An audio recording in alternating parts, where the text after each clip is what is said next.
if I were to make a personal, and I take this as a personal recommendation, I would rather that the SK be abolished because of the trend that it continuously goes down in participation and the barangay captains take over. I would rather that the SK chairman be appointed, and for those non-performance be replaced by someone else.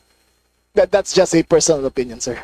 Well, short of abolishing the SK, what is your department doing to address this problem?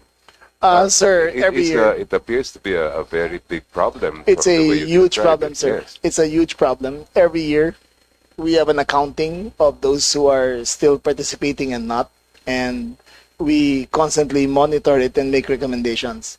As far as the real politic goes, it is up to the SK chairman to report to us directly and make allegations directly for us to act on it. And even that, they are scared to do. That's why the real politic of the situation, for me, and this is only my opinion, should be changed, that the youth councils would be better if it were constituted by the barangay captain themselves and having the non-performance replaced immediately.